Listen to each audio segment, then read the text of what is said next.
আসসালামু আলাইকুম। ইজিলান আজিজুলের পক্ষ থেকে তোমাদেরকে জানাই স্বাগতম। সবাই ভালো আছো নিশ্চয়ই। আমি মোহাম্মদ আজিজুল ইসলাম। আজকে তোমাদের যে টপিক্সটা নিয়ে কথা বলবো সেটা ছিল অষ্টম শ্রেণীর বিজ্ঞান বইয়ের একদম সবচেয়ে গুরুত্বপূর্ণ অধ্যায় রাসায়নিক বিক্রিয়া, অষ্টম অধ্যায়। বিশেষ করে অষ্টম শ্রেণীর বেশিরভাগ স্টুডেন্ট ঠিক এই একটা অধ্যায়ই সবচেয়ে বেশি পরিমাণে টেনশনে থাকে এবং এই একটা এবং তার পাশাপাশি আরেকটা অধ্যায় হলো 7 অধ্যায়, যেটাতে পৃথিবী এবং মহাকর্ষ এই দুটো অধ্যায়কে নিয়ে খুব বেশি পরিমাণে টেনশন করে। আমরা আজকে অষ্টম অধ্যায়টা নিয়ে টেনশন করব। আমার মনে হয় এই ক্লাসটা করার পর থেকে বা এটার আমার যে আরও 2-3টা ক্লাস থাকবে এই অধ্যায়ের উপর, এই পার্টগুলো তুমি যদি পুরোপুরি একদম সম্পূর্ণ পুঙ্খানুপুঙ্খভাবে দেখো, তাহলে হয়তো বা তোমার ভিতরে যে ভয় বা যে দুশ্চিন্তা বা যে সমস্যাগুলো আছে এগুলো অবশ্যই ইনশাআল্লাহ তোমার সমাধান হয়ে যাবে। আমি আশা রাখি তুমি আমার এই ভিডিওগুলো বা তোমরা আমার এই অধ্যায়ের, বিশেষ করে এই অধ্যায়ের ভিডিওগুলো জানো। অনেক অনেক কঠিন জিনিস আছে যেটা হয়তো বা ক্লাসটা করার পরে তোমরা খুব সুন্দরভাবেই সেটা সফলকাম করতে পারবে। আমি সেই আশাবাদ ব্যক্ত করে আমরা ক্লাসে চলে যেতে পারি। আমরা শুরু করি। যে তোমরা দেখছো যে আমি এখানে ইংরেজি দিয়ে শুরু করেছি, ওয়ার্ড, লেটার, সেন্টেন্স। হ্যাঁ, আমি যদি রাসায়নিক বিক্রিয়াটাকে সেন্টেন্স হিসাবে চিন্তা করি, সেন্টেন্স যেমন আমি যদি লিখি I eat rice, I eat rice, আমি লিখলাম। এইটা কি আসলে এটা একটা সেন্টেন্স, এবং এই সেন্টেন্সটি কি দিয়ে গঠিত? 3টি ওয়ার্ড দিয়ে গঠিত। এখন আবার যদি আমি প্রত্যেকটা ওয়ার্ড, যে ইট এবং রাইস এবং আই, এই ওয়ার্ডগুলো আবার কি দিয়ে তৈরি? হ্যাঁ, এখানে একটা লেটার দিয়ে তৈরি, এখানে 3টা লেটার দিয়ে তৈরি, আর এখানে 4টা লেটার দিয়ে তৈরি। তাহলে আমরা বুঝতেছি যে ওয়ার্ড, লেটার এবং সেন্টেন্স। তাহলে সবচেয়ে বড় হলো সেন্টেন্স। সেটাকে যদি ছোট ছোট ভাগে ভাগ করা যায় তাহলে আমরা পাবো ওয়ার্ড। এই ওয়ার্ডকে যদি ছোট ছোট ভাগ করা যায় তাহলে আমি পাবো লেটার। এখন আমি তোমাদেরকে চ্যাপ্টারটা শুরু করবো রাসায়নিক বিক্রিয়া দিয়ে। রাসায়নিক বিক্রিয়াটা তাহলে সেন্টেন্স। তাহলে সেন্টেন্সকে বুঝতে গেলে যেহেতু ওয়ার্ডটা লাগে, তাহলে আমাদের রাসায়নিক বিক্রিয়াকে বুঝতে গেলে কি লাগবে? হ্যাঁ, তাহলে এরকম ওয়ার্ড লাগবে। আর এই ওয়ার্ডগুলো সাধারণত হচ্ছে কি, একটু খেয়াল করো। এখানে একটা লেটার দিয়েও একটা ওয়ার্ড হয়েছে, এখানে একাধিক লেটার দিয়েও একটা ওয়ার্ড হয়েছে, এখানে একাধিক লেটার দিয়ে একটা ওয়ার্ড হয়েছে। তার মানে আমি লিখতে পারি সেন্টেন্স, সেন্টেন্স ইজ ইকুয়াল রাসায়নিক বিক্রিয়া।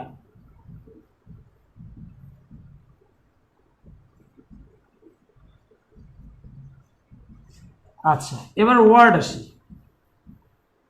ওয়ার্ড ইজ ইকুয়াল যৌগ। এরপরে লেটার আসি, এটা হলো মৌল। আমরা এগুলোই জানবো।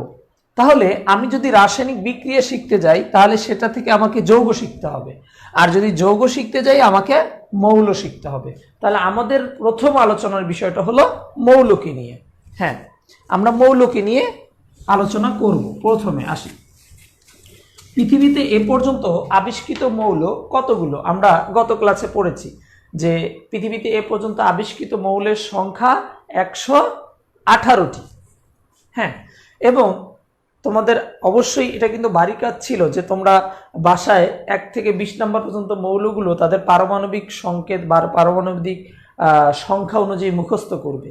এটা যদি না করে থাকো তাহলে তোমাদের এখন এখানে এসে একটু প্রবলেমে পড়ে যাবে। অবশ্যই তোমরা যদি মনে করো যে না আমি ওগুলো মুখস্থ করিনি বা ওগুলো পারি না, তাহলে আমার মনে হয় এই ক্লাসটা করার আগে তোমাদের ওই ক্লাসটা করে তারপরে এই ক্লাসটা করলে তোমাদের বেশি সুবিধা হবে। তারপরেও তোমরা সাথে থাকো যতটুকু বুঝতে পারো। দেখো প্রথমে মৌল, আমাদের মৌলগুলো ছিল hydrogen, helium, lithium, beryllium, boron, carbon, nitrogen, oxygen, fluorine, neon, sodium, magnesium, aluminium. এভাবে 1 থেকে 20 নম্বর পর্যন্ত মৌলের একটা ছন্দ দিয়ে দিয়েছিলাম। বলেছিলাম হাই, হিলি, বেবোকানা, অফনি, সোমাইয়া, সিল্কি, ফর্সা, ক্লিয়ার। এইটা একটা ছন্দ দিয়েছিলাম, যেটা থেকে তোমরা 20টা মৌলের নাম সহজে মুখস্থ করতে যেন পারো। এখন এখান থেকে আমরা এই অধ্যায়ের কিছু পড়া আমরা আগের অধ্যায়ে পড়ে ফেলেছি। যে পড়াটা ছিল প্রথমে প্রতীক। প্রতীক কি? প্রতীক মানে হলো চিহ্ন। তাহলে আমি যদি লিখি যে প্রতীক, প্রতীক মানে হলো চিহ্ন বা সাইন। আচ্ছা, চিহ্ন জাতীয় কি বা সাইন জাতীয় কি একটু দেখি। এই যে এখানে মনে করো একটা বিলবোর্ড, একটা বোর্ড দেওয়া আছে রাস্তায়। এই রাস্তায় বোর্ডের উপরে লেখা আছে এরকম, আমি গতদিন দেখিয়েছিলাম, তারপরে আবার দেখাচ্ছি।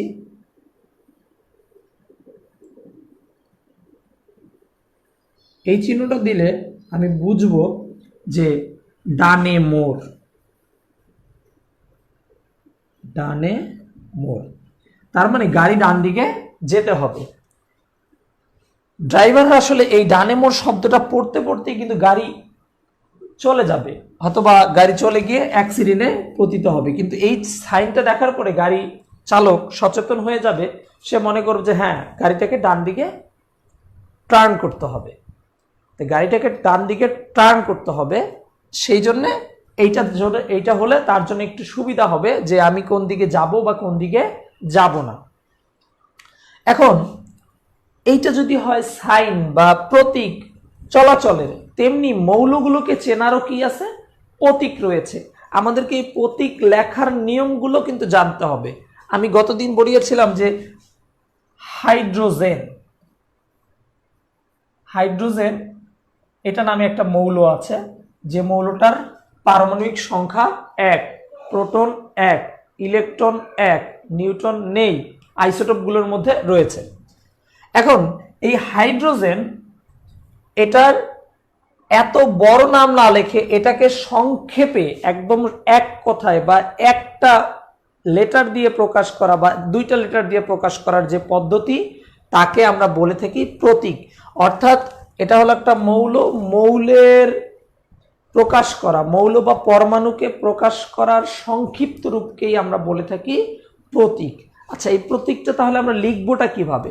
অবশ্যই মৌলটার ইংরেজি অথবা ল্যাটিন অথবা অন্য যে কোনো নামে, যেটা অথবা বিজ্ঞানীর নামও মাঝে মাঝে ব্যবহার করা হয়, এই নামের প্রথম অক্ষরটা নিতে হবে।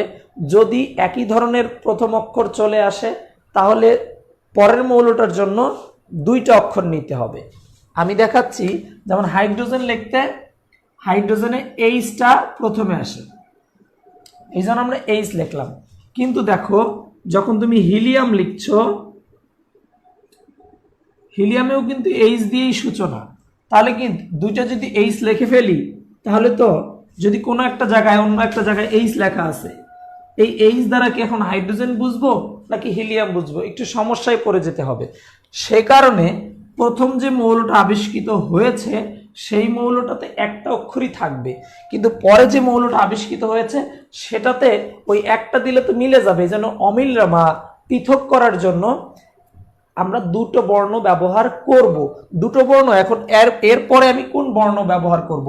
এরপরে যে বর্ণটা ব্যবহার করব সেটা হলো যে ওই শব্দটা উচ্চারণ করতে গেলে প্রথম বর্ণের পরে যে বর্ণের সাউন্ডটা আসে, সাউন্ড মানে যে বর্ণের শব্দটা আসে উচ্চারণ করতে গেলে, তখন ওই সাউন্ডের ওই বর্ণটা আমরা লিখবো। যেমন হিলিয়াম, একটু খেয়াল করো, হিলিয়াম, তাহলে চিন্তা করো হি হয়ের সাথে ই আসতেছে, তাহলে হাইড্রোজেন, হিলিয়াম, তাহলে এগুলোই হলো কি আমাদের মৌলের প্রতীক। এখানে ইংরেজি নাম থেকে প্রতীক করা হয়েছে। কিন্তু আরেকটা যেমন আছে সোডিয়াম,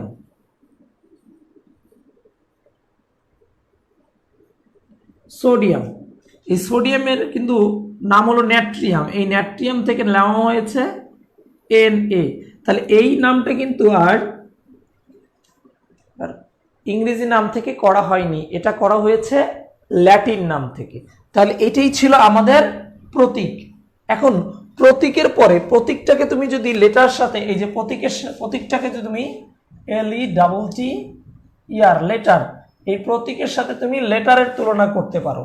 এখন লেটার, কতগুলো লেটার একত্রে মিলিত হয়ে, দেখো তো, এই যেমন EAT ইট, এখানে একটা লেটার, দুইটা লেটার, তিনটা লেটার, এই যে তিনটা লেটার একত্রে মিলিত হয়ে একটা কি তৈরি করলো, ওয়ার্ড তৈরি করলো। হ্যাঁ, তাহলে আমরা এই ওয়ার্ডটা, যেমন প্রতীক, চিহ্ন, লেটার, এই প্রতীক কার হয়ে থাকে?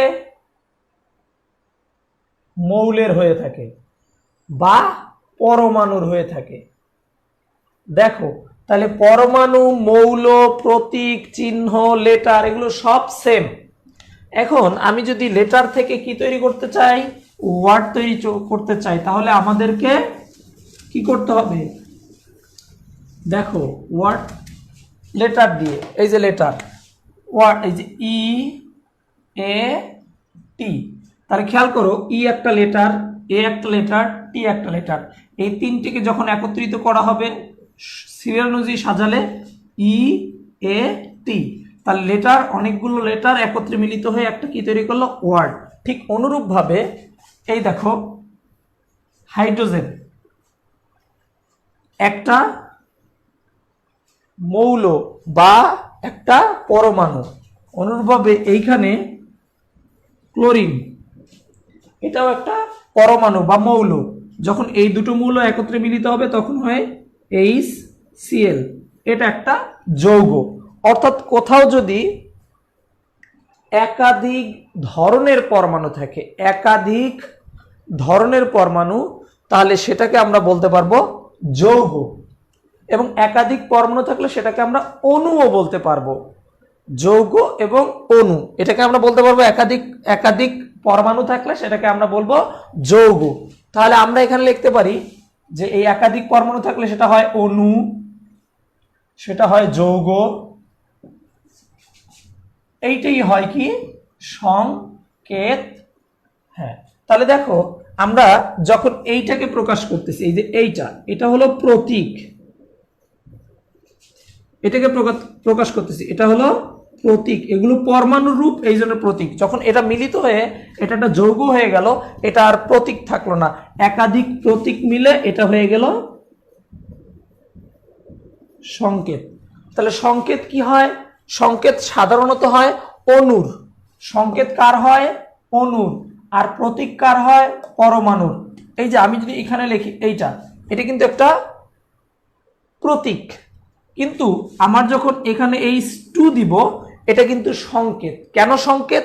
একটু খেয়াল করো, এখানে হাইড্রোজেন রয়েছে মাত্র একটাই পরমাণু। এখানে হাইড্রোজেন রয়েছে দুইটা পরমাণু একত্রে একদম যুক্ত অবস্থায় রয়েছে। এই যে নিচে, ডান দিকের নিচে থাকা মানে একজন আরেকজনের সাথে লেগে রয়েছে একটা বন্ধনের মাধ্যমে, তাহলে এটা হলো যৌগ। কিন্তু তুমি যদি আবার চিন্তা করো যে হাইড্রোজেন এখানে লিখলাম, লিখে এই দুটো এইভাবে লিখলাম, এই দুইটা, তাহলে এটা কিন্তু যৌগ গঠিত হয়নি। কারণ এই দুটো পরমাণু একসাথে থাকলেও এদের মধ্যে কোনো বন্ধন নেই, এরা আলাদা অবস্থায় রয়েছে। তাহলে বন্ধনটা বুঝবো কিভাবে? যখন কারো নিচে এরকম, এই যে O এর নিচে 2 দেওয়া থাকবে, তারপরে ক্লোরিনের নিচে 2 দাও, অর্থাৎ এরা এই দুইটা ক্লোরিন একসাথে যুক্ত অবস্থায় রয়েছে। তার মানে তোমাদের যদি একা কোনো বর্ণ দেখো তাহলে বুঝে নিবে যে এটা হলো একা কোনো বর্ণ। যেমন এই যে নাইট্রোজেন একা রয়েছে, তাহলে এটা কি? এটা হলো পরমাণু। এবং পরমাণুর কি হয়? প্রতীক হয়। প এবং প একটু মিল দেখেছ? মিলিয়ে পড়বে। পরমাণুর কি হতে পারে? প্রতীক। প্রতীক কার হতে পারে? পরমাণুর হতে পারে। ওকে, আবার এই দেখো, পরমাণু কার ক্ষুদ্রতম কণিকা? মৌলের। তাহলে পরমাণুর মধ্যেই পরমাণুর প্রতীক হয়, পরমাণু কার হতে পারে? মৌলের হতে পারে। যৌগের কোনোদিন পরমাণু হয় না। দেখো, এবার দেখো, তাহলে এইটা হলো আমাদের পরমাণু। এখন এই পরমাণুটা আবার অনেক সময় এই যে Na, দেখো এটাও কিন্তু পরমাণু, কিন্তু বলতে পারো স্যার এখানে তো দুটো লেটার রয়েছে। হ্যাঁ, অবশ্যই মনোযোগ দিবে যে দুটো লেটার থাকলেই মানে এখানে যে দুইটা পরমাণু তা না, লেটার দুটোর দিকে একটু তাকাতে হবে, একটা ক্যাপিটাল একটা স্মল। এটা দ্বারা কিন্তু একটা পরমাণু, স্মল দ্বারা আলাদা কোনো পরমাণু বা প্রতীক বুঝায় না। যেমন আমি যদি এখানে লিখি যে NaSO4, তুমি একটু খেয়াল করো এখানে কত ধরনের প্রতীক আছে, কত ধরনের। অনেকে বলতে পারে 1 2 3 4, 4 ধরনের প্রতীক আছে। কত ধরনের? 4 ধরনের। কিন্তু এটা হবে না, কারণ এখানে তুমি খুঁজবে যে ক্যাপিটাল লেটার কয়টা রয়েছে। ক্যাপিটাল লেটার যতটা থাকবে ঠিক তত ধরনের পরমাণু রয়েছে। আচ্ছা, ক্যাপিটাল লেটার এই যে একটা রয়েছে ক্যাপিটাল লেটার, এই যে আরেকটা 2টা, এই যে একটা 3টা, তাহলে 3 ধরনের পরমাণু। 3 ধরনের, দেখো একটু ভালো করে খেয়াল করো, এই যে এই শব্দটার দিকে খেয়াল করবে, 3 ধরনের। কারণ প্রশ্নগুলি একটু ক্রিটিক্যাল। ধরনের বললে এখানে কই সোডিয়াম এক ধরনের, সালফার এক ধরনের, অক্সিজেন। এবার যদি বলে কয়টি, কয়টি, তখন খেয়াল করো সোডিয়ামের কয়টি? একটি। সালফারের কয়টি? একটি। অক্সিজেনের কয়টি? 4টি। তাহলে 4 5 6, তাহলে 6টি পরমাণু। তাহলে প্রশ্ন কিন্তু এটার জন্য দুটো আসতে পারে যে এই যৌগটার মধ্যে কত ধরনের পরমাণু আছে, তখন অ্যান্সারটা হবে 3 ধরনের। যদি বলে এই পরমাণুটার মধ্যে কতটি পরমাণু আছে, বলতে হবে 6টি। অনুরূপভাবে আমরা আরো করতে পারতেছি ক্যালসিয়াম কার্বনেট।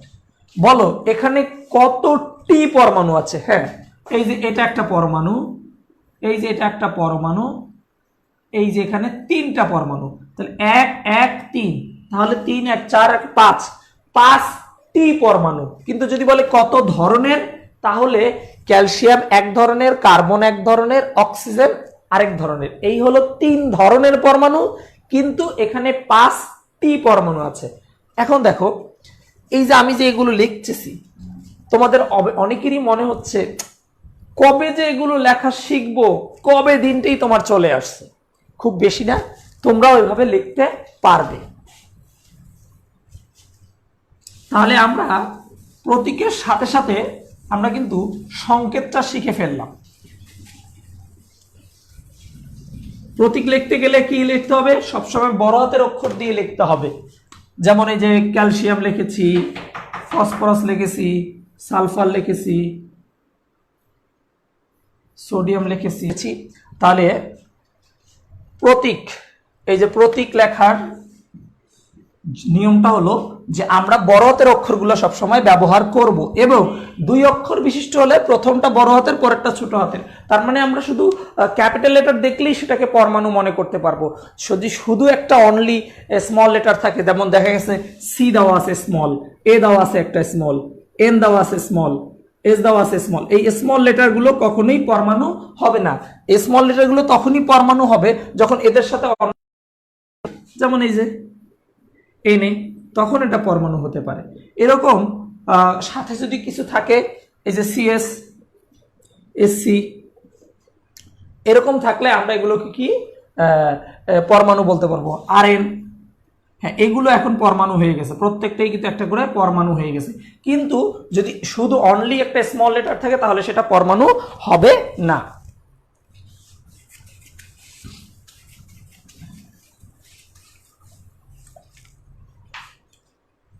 এখন আমাদের প্রতীক এবং সংকেত শেষ হয়েছে। এবার সবচাইতে একদম কঠিন বিষয়, যেটা আসলে মনে থাকে না, কারোই মনে থাকে না, কিন্তু সবচেয়ে গুরুত্বপূর্ণ এই অধ্যায়ের জন্য, সেটা হলো যোজনী। আচ্ছা, যোজনী,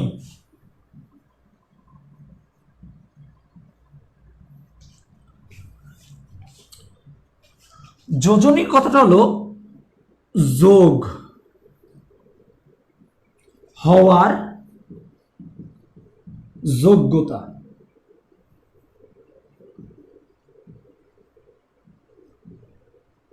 যোগ হওয়ার যোগ্যতা, এটাকে আরেকটু সুন্দর করে যদি বলা যায়, যুক্ত হওয়ার ক্ষমতা। যুক্ত হওয়ার ক্ষমতা। এখন দেখো CH4 এটার নাম হলো মিথেন, এরপরে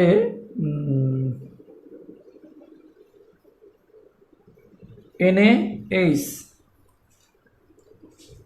HCl, H2O, NH3। একটু খেয়াল করেছো তোমরা যে আমি যে যৌগগুলো লিখেছি এই যৌগগুলোর প্রত্যেকটাতে কিন্তু H রয়েছে, খেয়াল করো H রয়েছে, হ্যাঁ এই যে H।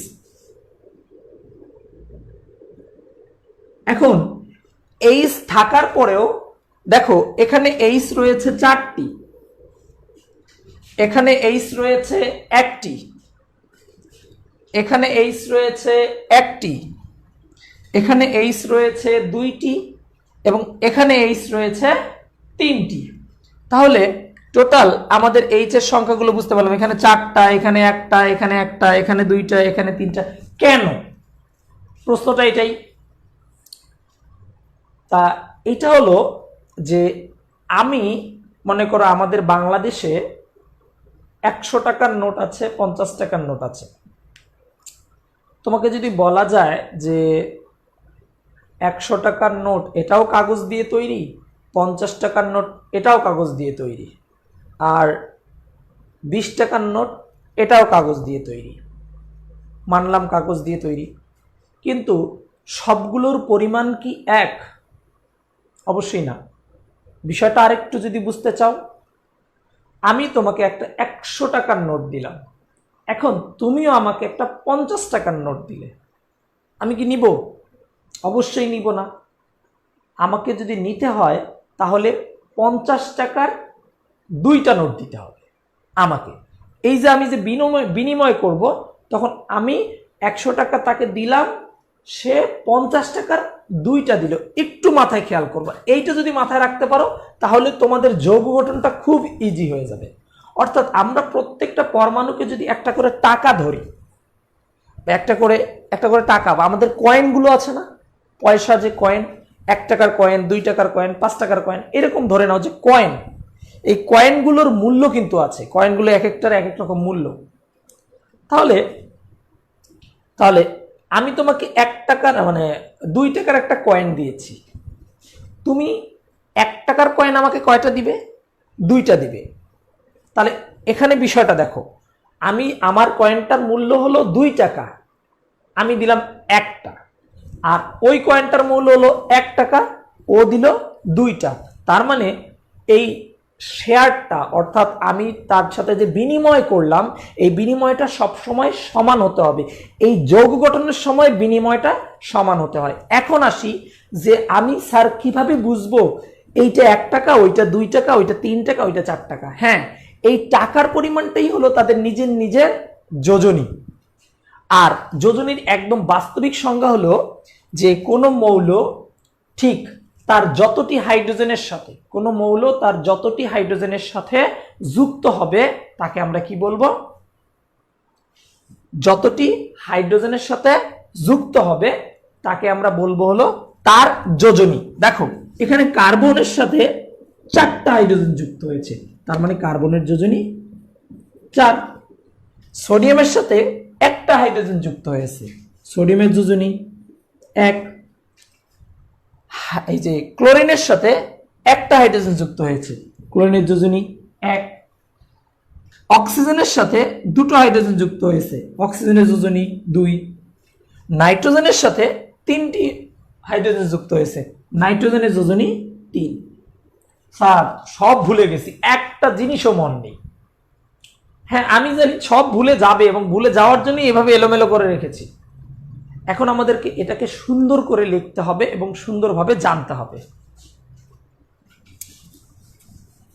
দেখো আমি টোটালি তোমাদের বইয়ে 4 রকমের যোজনী দেওয়া আছে, 1, 2, 3 এবং 4। 1, 2, 3 এবং 4। আমি প্রথমে যোজনী, যে সমস্ত মৌলের যোজনী 1 সেগুলো আমি লিখতেছি। এখানে দেওয়া আছে ক্লোরিন, Cl, তারপরে দেওয়া আছে ফ্লোরিন F, তারপরে দেওয়া আছে ব্রোমিন, তারপরে আয়োডিন,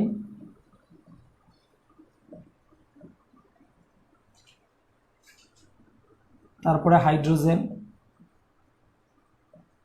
অবশ্যই ধৈর্য ধারণ করে দেখবে, কারণ এখনই এই মুহূর্তে আমি তোমাদেরকে এগুলো মুখস্থ করাবো। এখনই সোডিয়াম,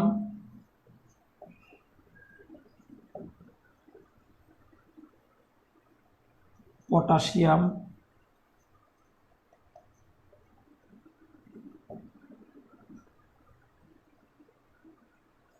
কপার, এটা হবে আস। আস এবং ইক আসবে, এটা কেন আসবে আমি পরে বলছি।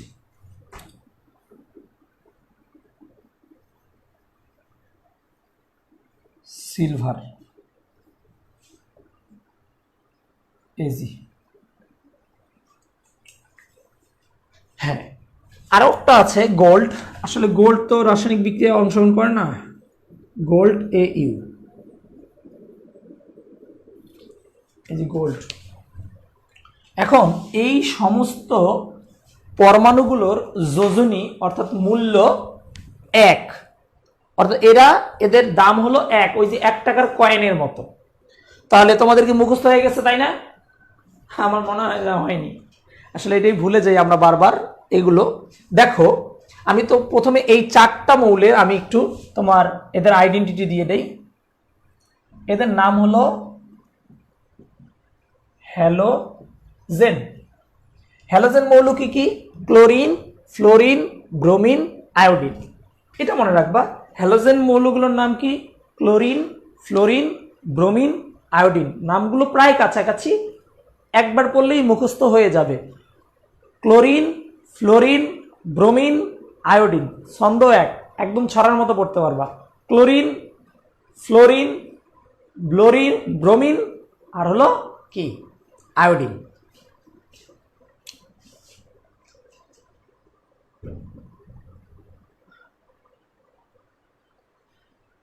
এখন এটা রয়েছে কি? এখন দেখো, এটা হলো halogen, hydrogen, sodium, potassium, copper, silver, gold.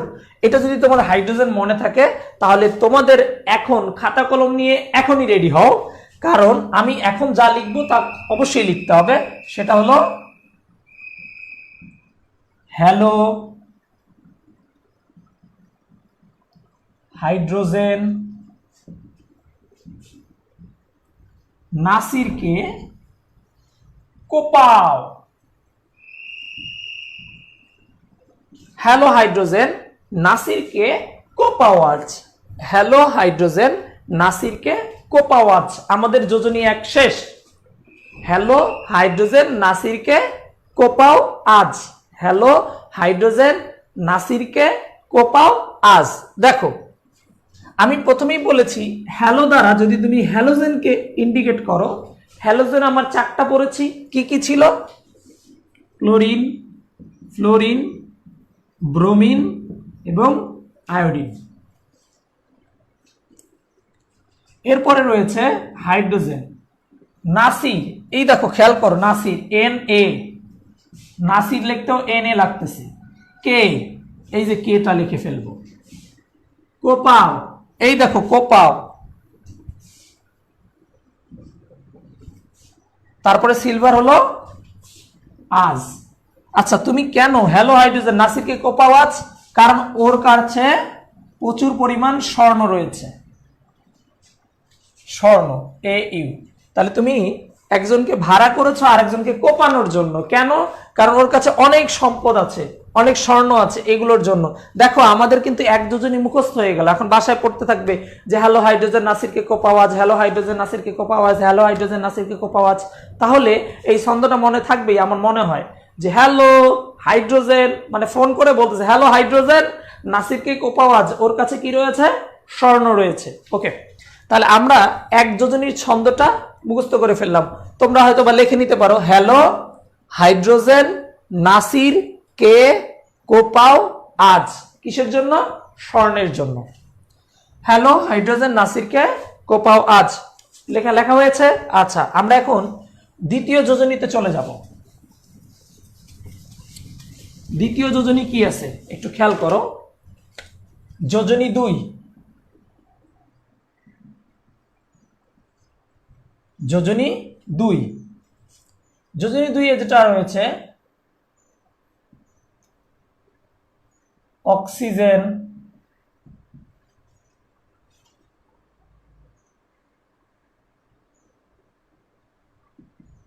Sulphur, calcium,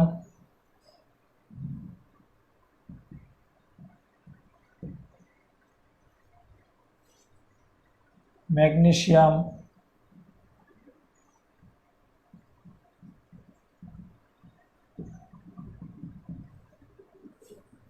zinc,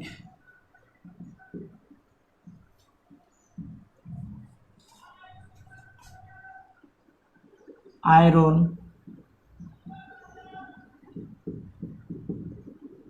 barium,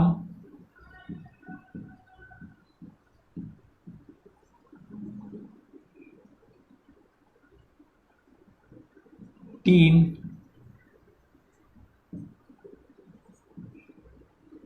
এটা আস,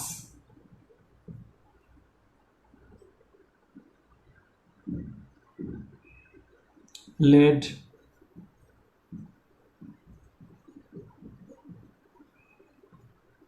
আস,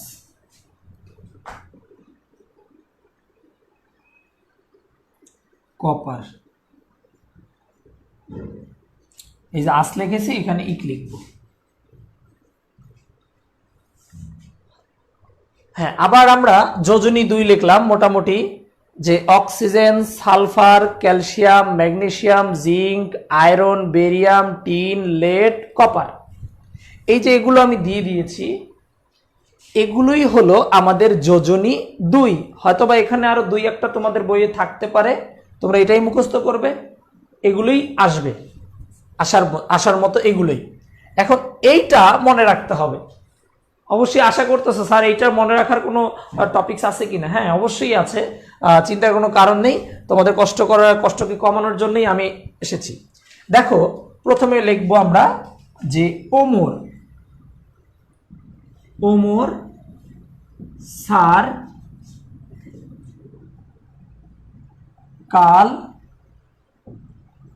মাগুরায় যান। আর আরেকটা আছে ফিরোজ বাবু সন্ধ্যায় পাবনায় কাটান। ওমর স্যার কাল মাগুরায় যান, ফিরোজ বাবু সন্ধ্যায় পাবনায় কাটান। দেখো, ওমরের জন্য আমরা এই যে অক্সিজেন লিখতে পারছি, স্যার সালফার লিখতে পারছি, কাল ক্যালসিয়াম লিখতে পারছি, মাগুরায় ম্যাগনেসিয়াম লিখতে পারছি, জান এই যে আমি জিঙ্ক লিখতে পারছি। ফিরোজ এই দেখো আয়রনের যে ল্যাটিন নামটা আছে এটা হলো ফেরাম, এই ফেরাম থেকে ফিরোজের Fe আসতেছে। বাবু এই যে বেরিয়াম, সন্ধ্যায় Sn, সন্ধ্যায় এটা টিনের ল্যাটিন নাম স্টেনিয়াম, সন্ধ্যায় পাবনায় লেডের ল্যাটিন নাম হলো প্লাম্বাম, এই প্লাম্বাম থেকে এই যে পাবনায়, আর হলো কপারের ল্যাটিন নাম হলো কাপ্রাম সিউ, কাটান। তাহলে ওমর স্যার কাল মাগুরায় যান আর ফিরোজ বাবু সন্ধ্যায় পাবনায় কাটান। ওমর স্যার কাল মাগুরায় যান, ফিরোজ বাবু সন্ধ্যায় পাবনায় কাটান। এই ছন্দটা মনে রাখলেই আমাদের 2 যোজনীর ছন্দগুলো মনে থাকবে। হ্যাঁ, তোমরা এটা দ্রুত লিখে ফেলো। আমি আগেরটাও প্রথমটাও বলতেছি। প্রথমটা ছিল হ্যালো হাইড্রোজেন নাসিরকে কোপাও আজ, আর দ্বিতীয়টা কি ছিল? দ্বিতীয় যোজনীটা ছিল ওমর স্যার কাল মাগুরায় যান, ফিরোজ বাবু সন্ধ্যায় পাবনায় কাটান। খুবই সহজ, তোমরা যদি খাতায় লিখে একটু মুখস্থ করো, যোজনীগুলো তোমার খুবই কণ্ঠস্থ হয়ে যাবে এবং বেশি বেশি প্র্যাকটিস করলে এগুলো আর মুখস্থ করতে হবে না।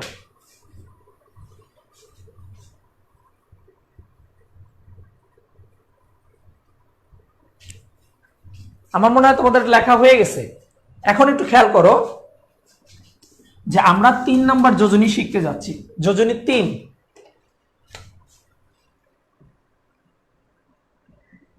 যোজনী 3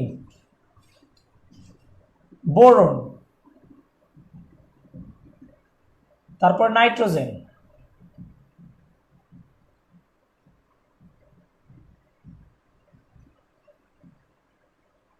ফসফরাস,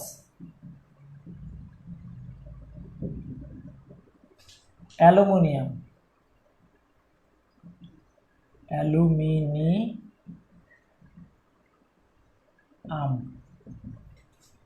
ক্রোমিয়াম, এটা মনে হয় তোমাদের নাই, ক্রোমিয়াম, এরপরে আয়রন, Fe, এই আয়রনটাও এখানে আস আর এখানে এক। আচ্ছা, এখন দেখো মানে মোটামুটি এই দুটো একটু বড় ছিল, আস্তে আস্তে ছোট হতে থাকবে, এরপর একটা আরো ছোট।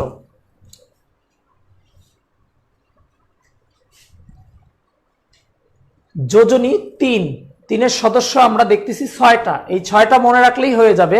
দেখো 6টা মনে রাখার ছন্দ হলো বই না পে আলি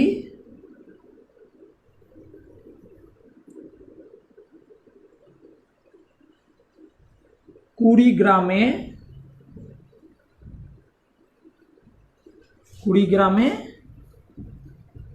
ফিরবে।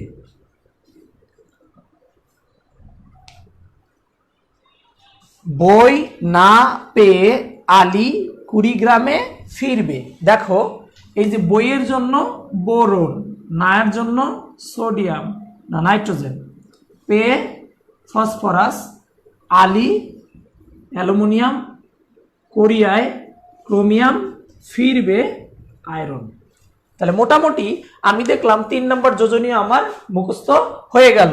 বই না পেয়ে আলী কুড়িগ্রামে ফিরবে। তোমরা একটু লিখে ফেলো দ্রুত, খুব দ্রুত লিখে ফেলো, বই না পেয়ে আলী কুড়িগ্রামে ফিরবে। আচ্ছা, যারা লিখতে পারবে না পরবর্তীতে আবার দেখে নিবে। আচ্ছা, আমাদের 3 যোজনী শেষ হয়ে গেল, এবার যোজনী 4। যোজনী 4 কার্বন, সালফার,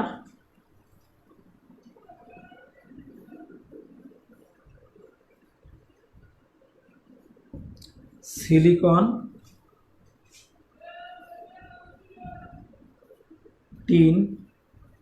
টিন একবার কিন্তু লিখেছিলাম আস, তাহলে এই পরেরটা হবে ইক,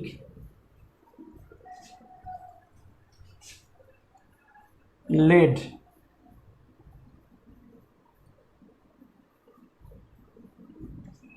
লেডও একবার লিখেছিলাম আস, ওটা হয়ে যাচ্ছে ইক।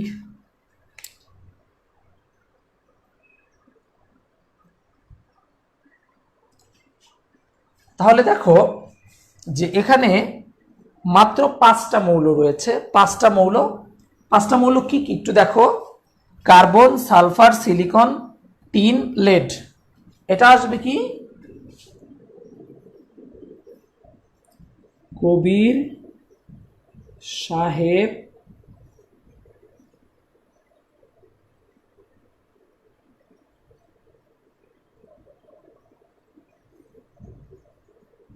সীমার সঙ্গে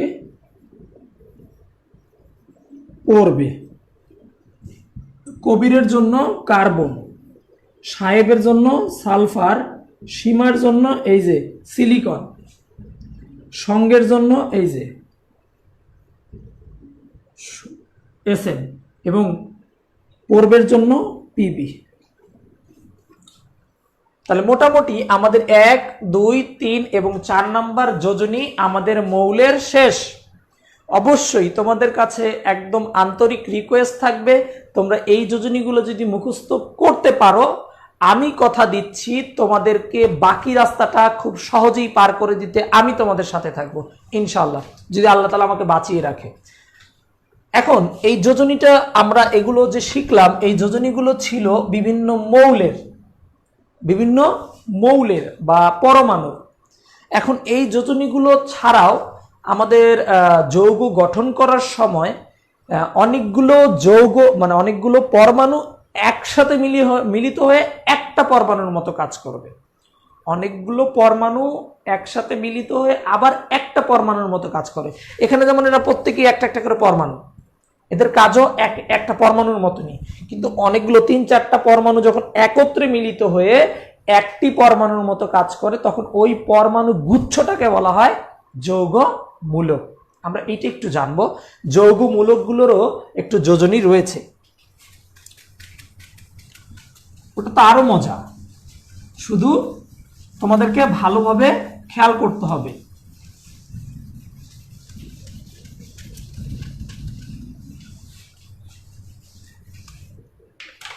একটু দেখো যে আমরা যৌগমূলক পড়ব,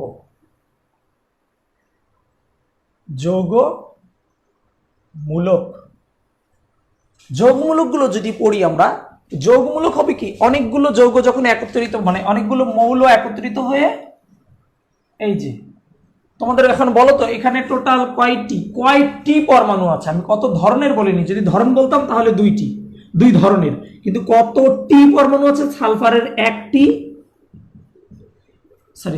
একটি আর অক্সিজেনের 4টি, তাহলে টোটাল পরমাণু আছে 5টি।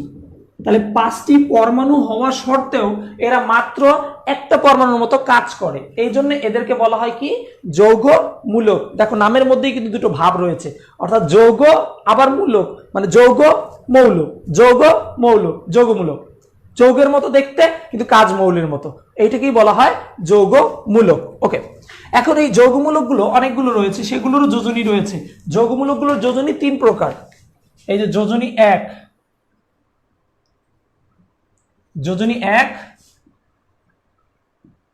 যোজনী 2 এবং যোজনী 3।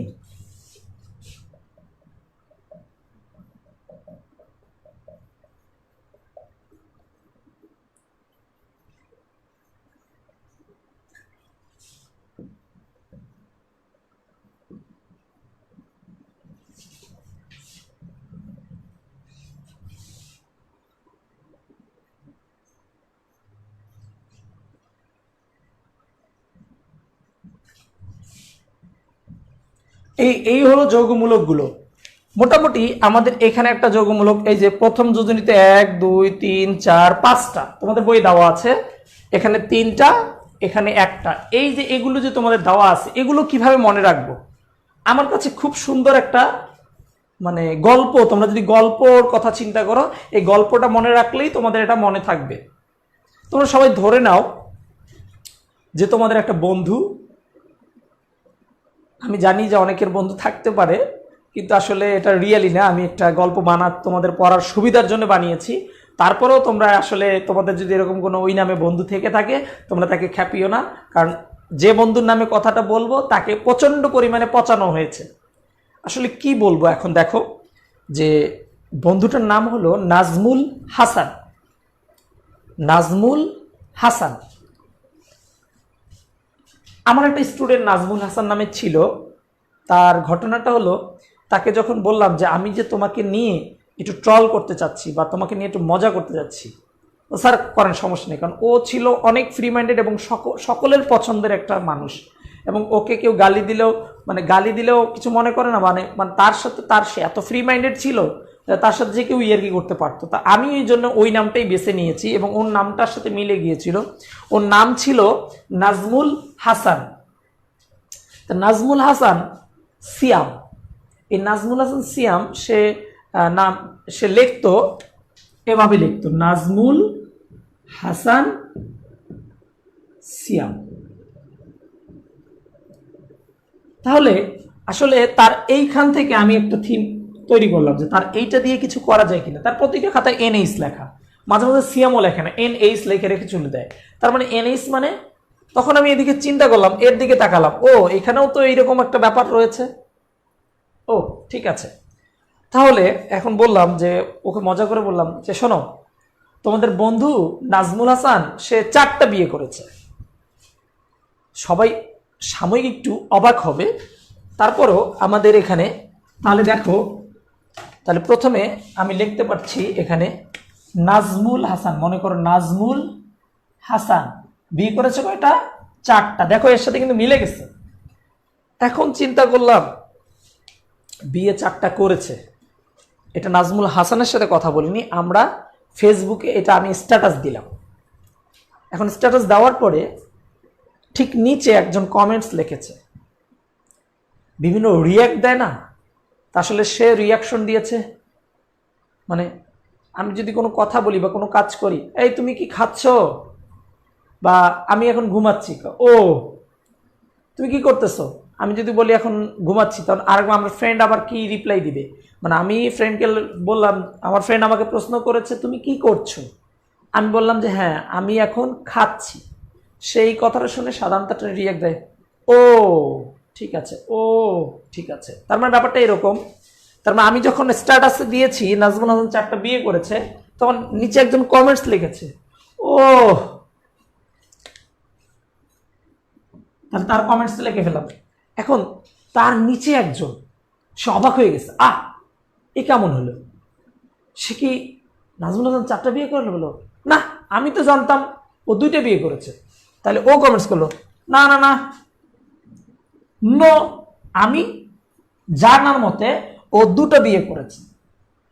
এখন আরেকজন আরো একটু ক্লোজ ফ্রেন্ড, সে বলতেছে, বললো স্ট্যাটাসে 4টা, এ বলতেছে 2টা, না আমার জানার মতে অমুক অমুক অমুক ও 3টা বিয়ে করেছে। সে বলতেছে না না না, 3টা বিয়ে করেছে।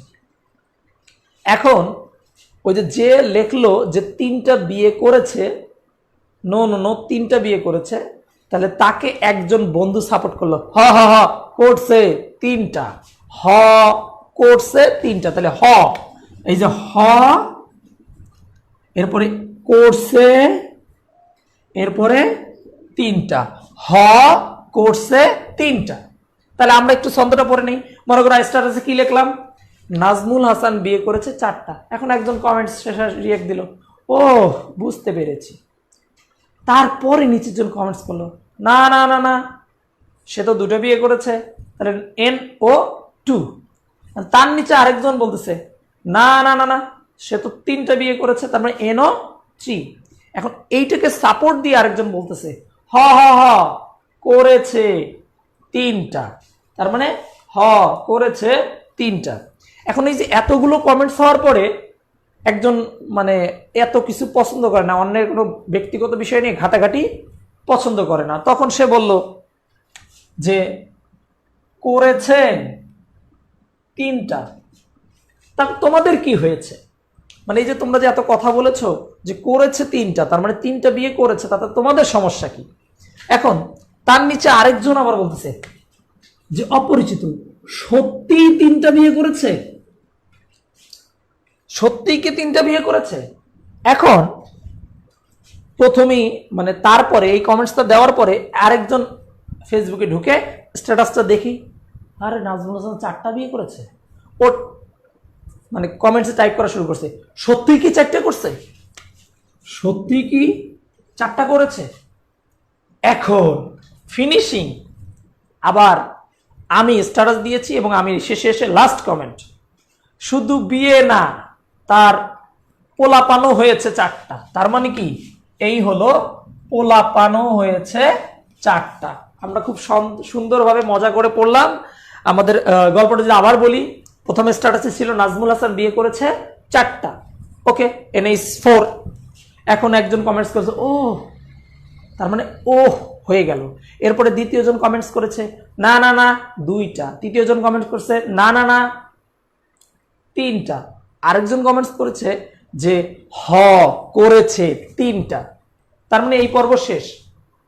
আরেকবার শেয়ার হয়েছে, পোস্টটা শেয়ার হওয়ার পরে বাকিদের কমেন্টসগুলো হলো করছে 3টা, তাহাতে কি হয়েছে, তোমাদের এত সমস্যা কিসের? তারপরে আরেকজন বলছে যে সত্যি সত্যি কি 3টে করছে। একজন নতুন ভাবে পোস্টটা দেখে বলতেছে সত্যিই কি 4টা করেছে, কারণ প্রথমে 4টা দেওয়া ছিল। এরপরে আমি শেষ কমেন্টসটা করে একদম প্যারাক ঠুকে দিয়েছি, সেটা হলো যে শুধু এগুলোই না, তার কোলাপানো আছে 4টা। তাহলে মোটামুটি মজার মাধ্যমে আমি কিন্তু একটা যোজনীর টোটাল চার্ট পড়ে ফেললাম। এখন এখানে আমি যদি এভাবে সাজাই, তাহলে এগুলোকে 1 যোজনী, এগুলোকে 2 যোজনী এবং এগুলোকে 3 যোজনী। তাহলে 1 যোজনীগুলো আমাদের এখানে এইটা শুধু ধনাত্মক, বাকি যতগুলো আমরা পড়েছি সবই ঋণাত্মক হবে, সব ঋণাত্মক। কিন্তু এগুলো তো 1, এগুলো 2 হওয়ার কারণে এই ঋণাত্মকগুলোর সামনে 2 দিতে হবে। তাহলে আমরা কি হয়েছে মোটামুটি বুঝতে পেরেছি। হ্যাঁ, অবশ্যই আমরা যোগগুলোর যোজনীগুলো যদি মুখস্থ করি, তাহলে তারপরে যৌগ গঠনটা আমাদের কাছে সহজ হবে, না হলে আমাদের কাছে কঠিন হবে। এই জন্য আমি যৌগ গঠনটা আজকে পড়াচ্ছি না, আমরা এর পরের দিন যৌগ গঠনটা নিয়ে কথা বলবো, এবং তোমরা খুব ভালোভাবে যোজনী, সংকেত, প্রতীক, পারমাণবিক সংখ্যা মুখস্থ করবে, এই আশাবাদ ব্যক্ত রেখে আমি মোহাম্মদ আজিজুল ইসলাম আজকের মতো এখানেই বিদায় নিচ্ছি। আসসালামু আলাইকুম ওয়া রাহমাতুল্লাহি ওয়া বারাকাতুহু।